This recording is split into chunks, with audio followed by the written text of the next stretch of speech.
Hello! Bienvenue sur le podcast Les Croqueuses. Moi, c'est Pauline et je suis là pour vous aider à construire un quotidien qui vous ressemble et dans lequel vous vous épanouissez chaque jour un peu plus pour croquer votre vie à pleines dents. Dans les épisodes, seul ou avec mes invités, je vous partage des réflexions, des astuces, des inspirations et des outils pour vous remettre en mouvement. Le tout avec ma bonne humeur et beaucoup de pétillance, comme d'habitude. Allez, c'est parti, préparez-vous, on y va. Aujourd'hui, j'accueille Alicia qui évoque une période intense dans son chemin où sa vie a pris un tournant crucial. Alors qu'elle se croyait victime de sa situation professionnelle, un événement inattendu apporte une nouvelle perspective. Et finalement, les choses se sont pas déroulées comme prévu. Que de mystère. C'est là qu'Alicia a choisi de reprendre son pouvoir et de réellement choisir la destination et le voyage de sa propre vie. Comme un caillou qui l'a réveillée et remise aux commandes, elle nous partage le cheminement qui a été le sien. Mais avant de commencer l'épisode, je vous rappelle qu'à l'heure où sort le podcast, nous ne sommes qu'à quelques jours de la rentrée de septembre. Que vous ayez des enfants ou non, septembre rime bien souvent avec projet, organisation et méga planning. Et justement, ça peut être hyper stressant et surtout très prenant. Alors c'est justement pour ça que j'ai créé le challenge gratuit 21 jours pour une rentrée sereine. Comme ça, pendant ce mois de septembre intense, vous serez guidés pour avoir de l'inspiration, des idées, des astuces, des outils et tout ce qu'il faut pour réfléchir à ce qui vous fait réellement du bien et choisir, vous aussi, comment va se dérouler cette année scolaire et ne pas la subir. Pour vous inscrire, rien de plus simple, vous mettez l'épisode en pause et vous cliquez sur le lien dans les notes de l'épisode ou alors, directement dans votre barre de recherche, vous tapez mon site internet www.vermonet-challenge-21-jour au pluriel.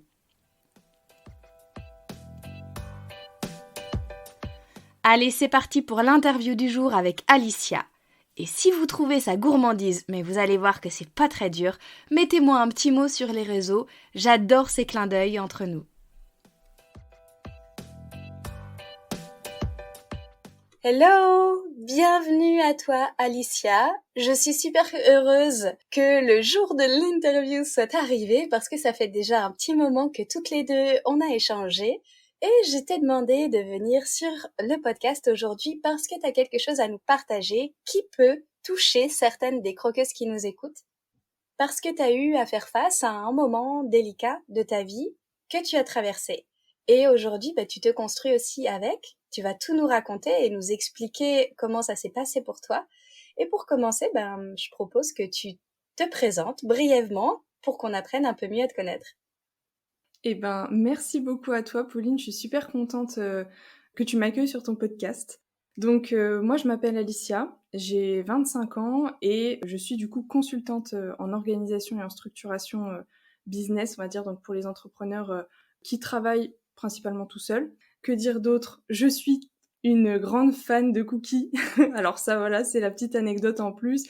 Je suis capable de lancer, par exemple, une fournée à 23h, mais voilà, on va dire que mon kiff principal dans la vie plus pro, c'est vraiment de gérer du coup des systèmes d'organisation et voilà. Aller à la simplicité et à l'essentiel. Exactement. C'est un petit peu ma devise parce que du coup, mon entreprise s'appelle Simple Essentiel. Donc c'est vraiment la vision pour moi de créer quelque chose de simple, de plus simple, parce que je pense qu'on a tendance à se compliquer un petit peu trop la vie en général dans le business en particulier. Et on a du mal parfois à aller à l'essentiel. Et pourquoi je dis ça? Parce que je pense qu'en fait, il y a beaucoup de choses qu'on fait dans le cadre de notre entreprise qui n'est pas fondamentalement si impactant que ça et qui nous apporte pas forcément des résultats. C'est un petit peu aussi la loi Pareto. Donc voilà. Ok, super. Alors ça parlera peut-être à certaines croqueuses entrepreneurs qui nous écoutent.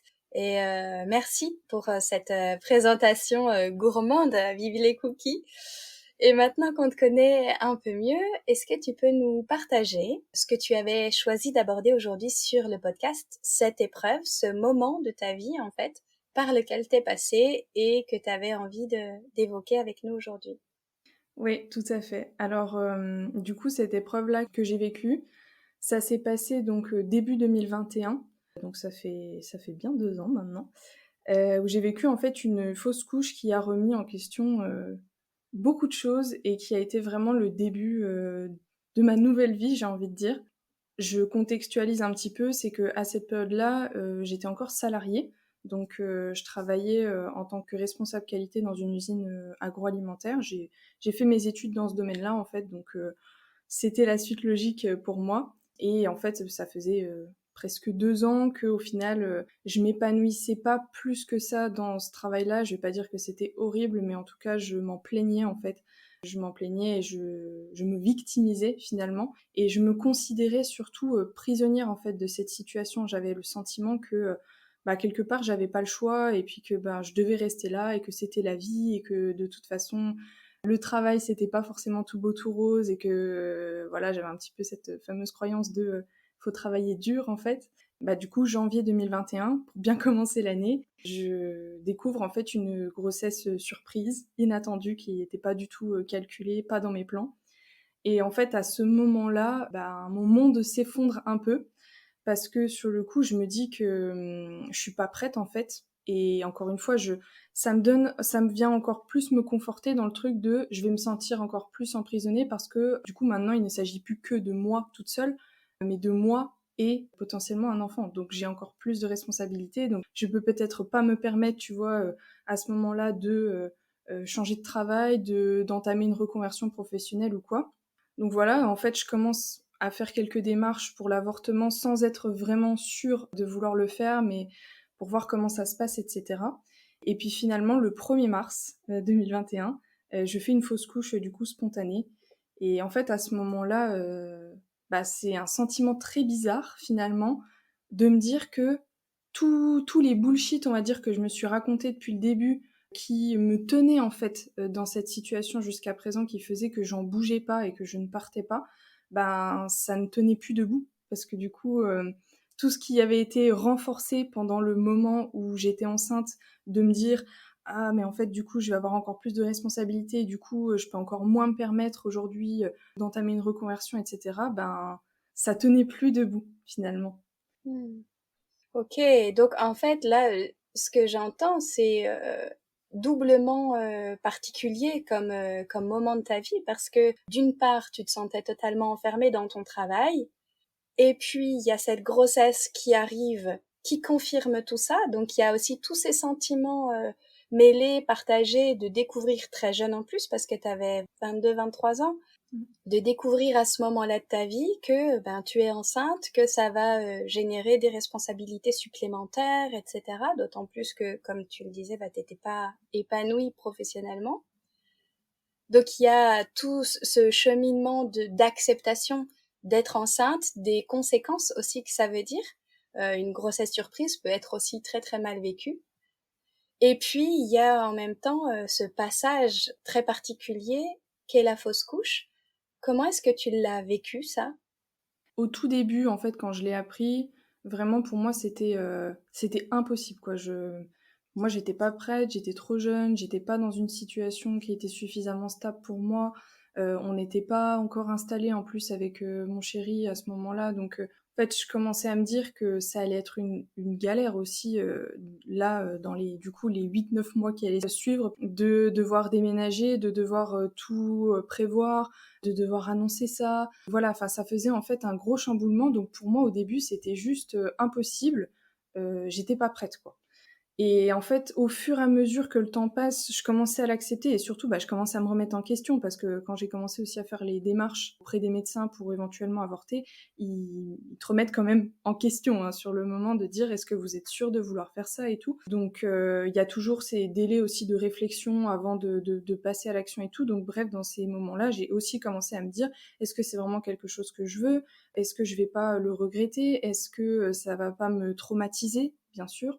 Et mais en fait, le truc, c'est que avec le recul aussi de cette situation, je sens que je me servais aussi, encore une fois, de cet événement comme excuse quelque part pour venir confirmer ce truc de t'es emprisonné, tu fais pas tes choix par toi-même, tout te tombe dessus. Et ça c'était dur en fait. Donc c'était vraiment un gros mélange entre je suis pas prête, c'est impossible, ça va être trop dur. En même temps, est-ce que je vais pas le regretter?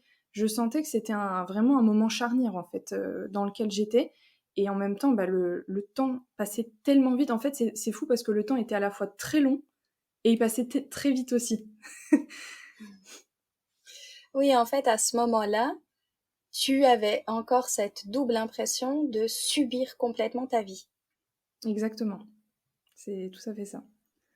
avec ce travail qui t'épanouissait pas, mais en même temps qui correspondait aux études que tu avais faites, et avec cette croyance de bon, allez, j'y suis, de toute façon, c'est comme ça la vie, le travail, on n'est pas obligé de s'y plaire, et puis j'ai une bonne situation, je travaille là-dedans, mais en même temps, je choisis pas et je m'épanouis pas. Et ce double choix que tu n'avais pas, devoir accepter un bébé que tu n'avais pas du tout anticipé. Mm. Ouais, c'est ça, exactement. En fait, ce que je me disais, c'est que, en tout cas au moment où j'ai fait la fausse couche, c'est qu'il y a eu vraiment ce truc où je me suis dit, c'est soit maintenant je continue justement à être dans le déni, et en fait à continuer en fait à penser comme je pensais avant que ça arrive, parce que avant en fait cette grossesse-là, j'étais déjà dans cet état d'esprit de, en fait, je suis victime de ce qui m'arrive et je subis, encore une fois. Je me victimisais complètement, en fait, avec le recul, c'est vraiment ça. Et en fait, bah, l'idée, c'était, je me suis vraiment dit, maintenant, c'est soit tu continues à être dans le déni, et dans ce cas, tu l'auras choisi, quelque part. Tu auras choisi de continuer, en fait, à persévérer finalement dans ce travail sans vraiment prendre d'action particulière, sans parler forcément de partir, tu vois, mais genre juste agir pour créer une vie qui m'allait mieux, soit vraiment, bah, encore une fois, je prenais la décision d'agir et de faire bouger les choses parce que j'avais pris conscience de ces choses-là. Et ça peut sembler peut-être un peu dur comme pensée sur le moment, surtout quand on vient de vivre une fausse couche, y a quand même ce moment où déjà il faut le digérer, mais vraiment pour moi, ça pouvait pas être une expérience qui ne servait à rien en fait, qui serait restée à l'état juste d'un événement un peu malheureux, mais qui ne m'aurait servi à rien dans ma vie, dans le sens où j'en aurais tiré aucune leçon, quoi. Hmm. Et justement, tu dis c'est pas un événement ordinaire. Comment est-ce que tu as réagi au moment où tu t'es rendu compte que tu étais en train de faire une fausse couche? C'était encore une fois un mélange. C'est beaucoup de mélange d'émotions en fait, cet événement-là. Un mélange entre quelque part je suis soulagée, en même temps je suis inquiète parce que la réalité c'est que la décision d'avorter, je pense que je suis vraiment pas sûre que je l'aurais fait en fait. Je suis vraiment pas sûre que je serais allée au bout de la démarche et que je l'aurais décidé par moi-même. Donc sur le moment, je me disais: «C'est un soulagement», mais d'un autre côté, j'avais quand même commencé à me projeter dans l'idée. C'est quand même très, très particulier. Enfin, ce genre de choses, j'ai tendance à dire et à penser, en fait, qu'il faut quand même le vivre pour le croire, parce que ça semble tellement simple au premier abord de se dire: «Bah, si je suis pas prête à avoir un enfant, j'avorte», en fait, tout simplement. Mais la réalité, c'est que quand, on est dedans, c'est pas tout à fait la même chose quand même. Enfin, moi, je me suis vraiment quand même beaucoup remis en question, et ouais, c'était particulier. Donc c'était un gros mélange de déception et en même temps de soulagement. Et c'est pour ça qu'aussi je me suis dit: «Mais ça peut pas rester juste un malheureux événement qui m'est arrivé comme ça, et puis du coup je continue ma vie comme si de rien n'était, quoi». C'était vraiment inacceptable pour moi. Je saurais pas trop expliquer pourquoi. Je suis profondément convaincue qu'en fait chaque expérience qui nous arrive vient nous apprendre quelque chose et sert à quelque chose. Donc en fait, en tout cas, moi j'ai voulu en tirer une leçon qui me servirait à aller de l'avant, quoi. Hmm. Et donc, j'entends aussi une démarche proactive là-dedans. Donc, qu'est-ce que tu as acté? Qu'est-ce qui a changé pour toi au moment de cette fausse couche avec tous ces sentiments mélangés de à la fois déception que cette grossesse s'arrête? Parce que bien sûr, il y a aussi toutes sortes de mélanges à l'intérieur de nous à ce moment-là.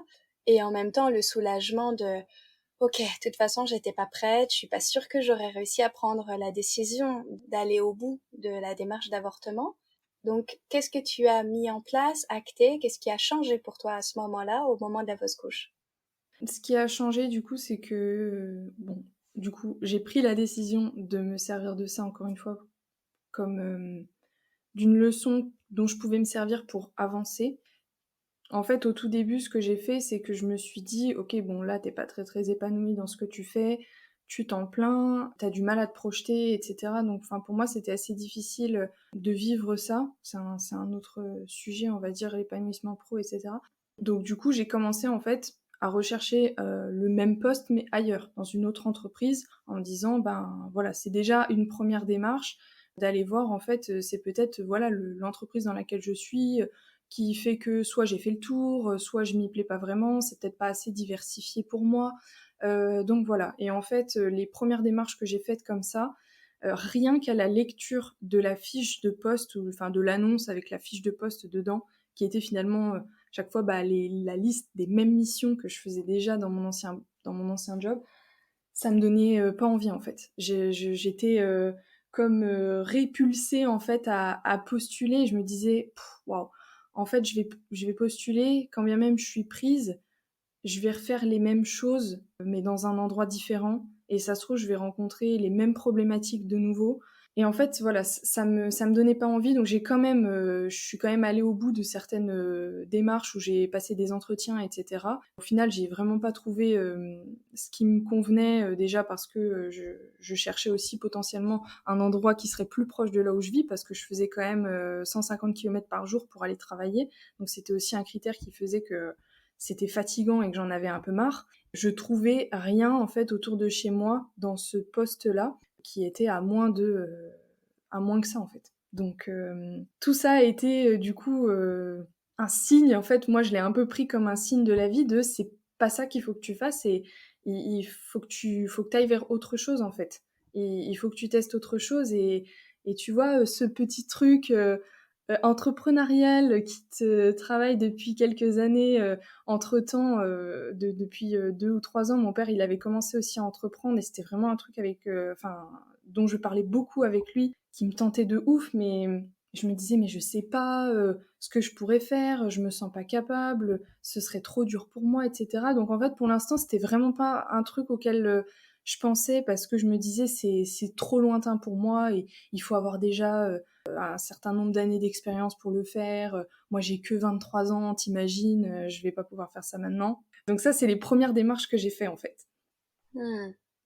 Du coup, en fait, là, à ce moment-là, t'as profité de cet événement pour remettre en question absolument tout ce que tu vivais professionnellement, pour acter un changement. T'as réfléchi en cherchant un nouveau boulot, en réalisant qu'en fait, tu serais dans le même cas de figure, et il y avait l'entrepreneuriat qui te tentait bien. Qu'est-ce que t'as fait? Bah, ce que j'ai fait au final, j'ai vraiment alors là, c'était, le deuxième défi, j'ai envie de dire, de mon année. Je me suis dit: «Bah, je vais tenter, en fait, de demander une rupture conventionnelle». Et alors, bon, là, je le dis, très simplement, je l'ai quand même bien réfléchi avant en me disant: «Mais non», tu sais, j'ai regardé des trucs un petit peu sur Google de comment demander une rupture conventionnelle, c'est quoi les taux d'acceptation et tout. Je me disais: «Mais jamais de la vie ils vont accepter ma rupture conventionnelle, en plus, c'est une petite boîte, j'imagine qu'on n'a pas non plus des milliers d'argent, dans cette boîte» et cetera. Donc voilà. Et donc j'ai quand même fini par le faire, en en parlant en fait à mon boss, en étant très honnête en fait, en ayant un petit peu préparé quand même mon argumentaire parce que c'est quand même le principe aussi d'une rupture conventionnelle, c'est que ça doit être, un avantage, on va dire, pour les 2 parties. Ça a pas été accepté tout de suite, mais ça a fini par être accepté. Donc c'était acté finalement en juin, ce qui fait que donc entre le 1er mars où j'ai fait ma fausse couche et juin, il s'est passé, ces fameuses, entretiens, recherche d'emploi et cetera, plus la demande de la rupture conventionnelle. Donc finalement, avec le recul, je me dis: Ça a quand même été assez vite pour, du coup, un départ, en octobre». Parce que, du coup, c'était le truc convenu, c'est que c'est OK si, tu restes jusque, octobre parce qu'on a besoin de toi. Il y avait encore des audits, des choses comme ça et c'était compliqué de recruter pendant l'été, quoi. Voilà. Donc, début mars, tu as ta fausse couche qui entraîne un peu de déception, mais surtout une profonde envie de rebondir et d'utiliser, entre guillemets, d'utiliser cet événement-là comme un tremplin pour construire quelque chose et enfin te remettre face à tes responsabilités dans ta vie pour choisir et arrêter de subir.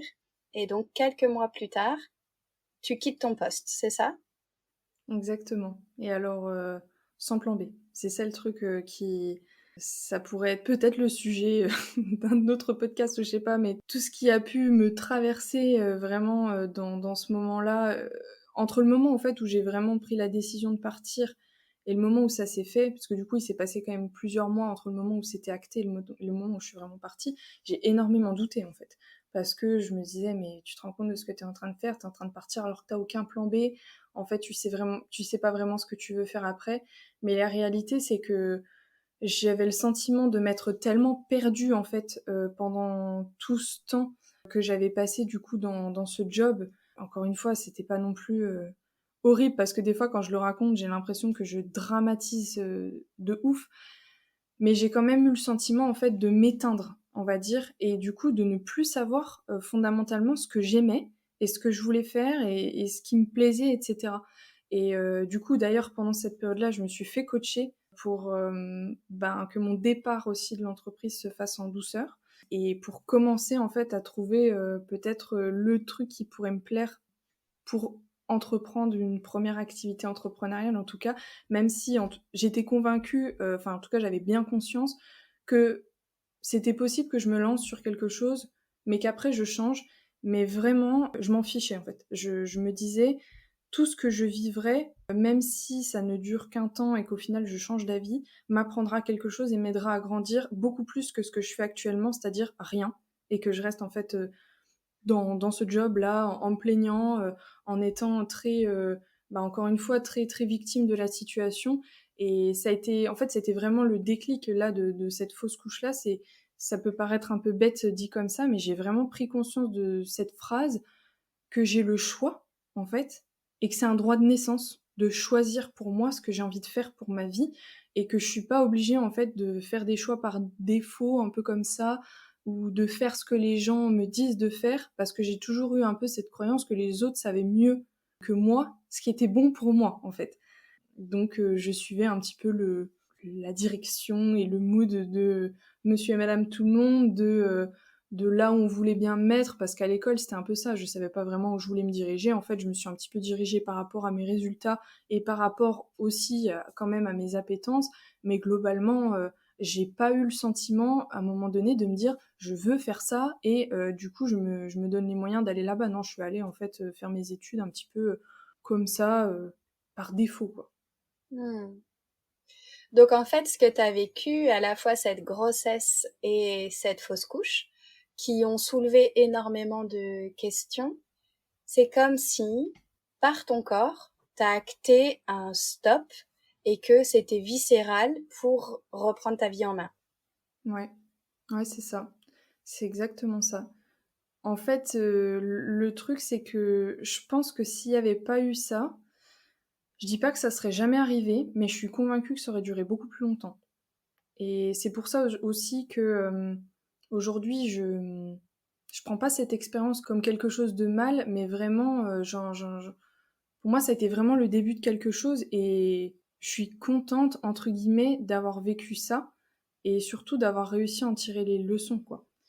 Parce que s'il n'y avait pas eu ça, je sais très bien comment j'étais auparavant, je serais restée dedans, j'aurais continué à me plaindre, j'aurais continué à accuser, entre guillemets, le système et puis je ne sais quoi d'autre, en disant qu'en fait, je pouvais pas faire autrement et que c'était comme ça, etc. Donc ça m'a vraiment, vraiment servi à ça et je suis très contente et fière même aujourd'hui de me dire que j'ai 25 ans et qu'en fait, du coup, j'ai déjà entrepris, que j'ai appris énormément de choses, surtout en fait sur moi, sur la vie, sur ce dont j'étais capable. Ça m'a aidé à reprendre confiance en moi parce qu'il y a de ça aussi, c'est qu'en fait, c'est en ça que je dis que ça m'avait un peu éteint. C'est que le fait d'être dans une espèce de routine que j'avais dans mon travail faisait que je perdais confiance en moi parce que je pense que j'avais pas assez de renouveau à mon goût. À mon goût aussi, je manquais de considération, j'avais un peu l'impression d'être transparente, quoi. J'avais un petit peu l'impression d'être invisible et inutile. Et ça, c'est un sentiment qui m'a tellement pesé que je me suis dit, mais je veux jamais revivre ça, en fait. J'ai envie de me sentir utile. Je pense que c'est quand même un besoin finalement qui est assez fondamental chez l'être humain. Et pour ça, le déclic du coup de la fausse couche, de la grossesse et de la fausse couche, bah, ça m'a aidé en fait à enclencher ce début en fait de changement, même si je savais pas trop où j'allais, que je savais pas trop comment je le faisais. J'avais confiance en le processus. J'avais confiance en la vie en fait, que ça allait m'amener à l'endroit où je devais aller et que ça allait m'apprendre ce dont j'avais besoin en fait pour grandir. Hmm. J'aime beaucoup la façon dont t'en parles parce qu'on sent vraiment l'apaisement que tu as aujourd'hui derrière, le recul et la sagesse aussi que tu as dans le regard que tu poses sur cette période de ta vie, parce que j'entends aussi que tu as traversé avant des moments difficiles de doute, de mésestime de toi, où tu te dévalorisais avec ce sentiment d'être inutile, d'être transparente, cette victimisation, cet abattement au moment de la grossesse, tous les doutes que tu as traversés dans les démarches, les prises de contact, etc., pour éventuellement avorter, avec ce doute tellement fort que finalement t'aurais peut-être pas acté et été au bout des choses jusqu'à continuer de subir, et un peu comme j'ose le mot, cette délivrance de la fausse couche, qui a mis un point final et qui a fait qu'à un moment donné, la vie, en tout cas c'est comme ça que toi tu vois les choses, t'a offert une chance de reprendre ton pouvoir, de décider pour toi, de choisir pour toi, et on entend toute cette sagesse-là malgré les étapes par lesquelles t'es passé. Donc c'est beau que tu partages ça aujourd'hui, merci. Avec plaisir, c'est exactement ça. Vraiment très très bien résumé en tout cas. Et du coup, si toi, de ton côté, tu devais conclure notre interview par un mot ou une phrase en lien avec ton parcours, avec ce que tu as traversé et aujourd'hui ce que tu as construit avec, parce que tu n'es plus la même Alicia qu'avant ces événements-là. En un mot ou une phrase, pour résumer, ce serait quoi? Il y a deux choses qui me viennent en fait, donc c'est un peu difficile de répondre en un mot, on va dire. La phrase vraiment en tout cas que je retiens et qui me drive du coup, c'est que chaque expérience, qu'elle soit au premier abord douloureuse et pas agréable, chaque expérience vient vraiment pour une bonne raison entre guillemets et vient nous apprendre quelque chose. Donc ça c'est vraiment un peu le mantra qui me guide. Si je peux me permettre le petit 2 bis, c'est un concept on va dire que peut-être qui est déjà connu sûrement, qui m'a aidé justement à prendre conscience de ce truc-là, de quand j'ai fait ma fausse couche, c'est le concept de la plume, la pierre et le camion. En fait, ce concept dit que dans la vie, quand il y a des choses qui nous arrivent, parfois en fait on reçoit une plume qui nous dit ah là peut-être que y a quelque chose à changer, il faudrait peut-être agir parce que tu vois c'est peut-être pas une bonne voie ou je sais pas quoi.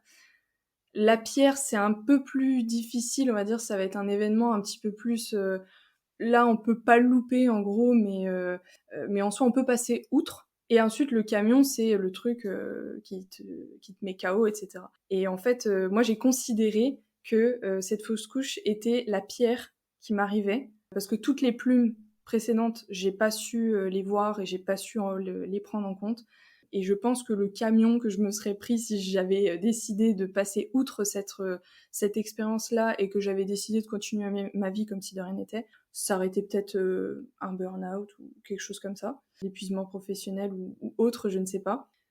Donc voilà, si je peux conclure avec ça, je trouve que c'est pas mal pour se rendre compte des choses. Trop bien.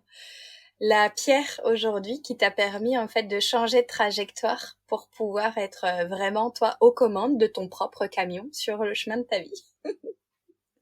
C'est ça, exactement. Bon, alors comme on est à la fin de notre échange, eh bien j'aime beaucoup proposer un petit quiz gourmand puisque tu es une croqueuse de cookies et moi une croqueuse de chocolat, entre autres. Eh bien, j'ai envie de te proposer quelques questions simples auxquelles tu peux répondre sans réfléchir forcément trop longtemps, avec des réponses spontanées sur certaines gourmandises. Est-ce que tu es prête? Ouais, très très prête. Je suis curieuse. Alors, première question, quel est ton péché mignon, cette gourmandise à laquelle tu ne peux pas résister? Bah clairement, je vais pas faire original, je l'ai dit au début, mais les cookies. Moi, je vois un cookie sur la table et comme je le disais, je suis capable vraiment de lancer une fournée un petit peu à n'importe quelle heure si ça me tente, quoi. Ok. Si ta vie pouvait se manger, ce serait quel plat? Spontanément, j'aurais dit des lasagnes, je sais pas pourquoi. Ouais, des lasagnes. Ok. Est-ce que t'es plutôt thé, café, bière ou eau? J'aurais tendance à dire café, même si en ce moment je suis en train d'essayer de m'en sevrer, entre guillemets, mais team café. Ok. Plutôt radis, hamburger, falafel ou bourguignon? Oh, bourguignon à 2000%. Hmm.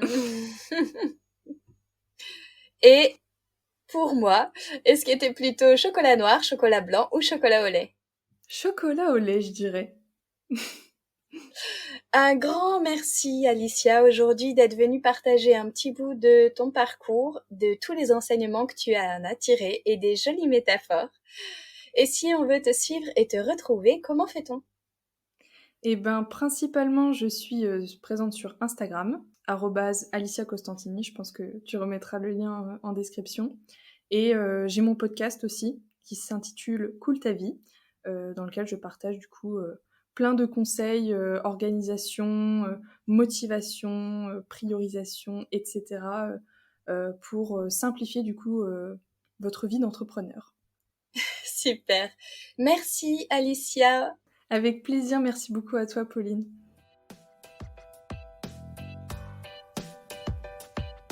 Et voilà les croqueuses, c'est la fin de cet épisode. Merci à vous d'avoir écouté jusqu'au bout.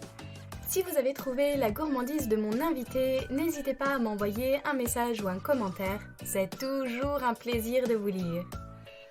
Si cet épisode vous a plu, qu'il vous a apporté un peu d'énergie, d'élan et de la valeur, si vous vous dites que ce serait bien que d'autres femmes puissent l'écouter, n'hésitez pas à le partager et à le noter sur votre plateforme d'écoute favorite.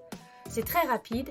Notez le podcast en mettant des étoiles, ça l'aidera énormément à être visible pour qu'il touche encore plus de croqueuses. Et merci à toutes celles qui le font déjà. Vous pouvez aussi vous abonner pour être certaine de ne pas rater les prochains épisodes en solo ou avec mes invités.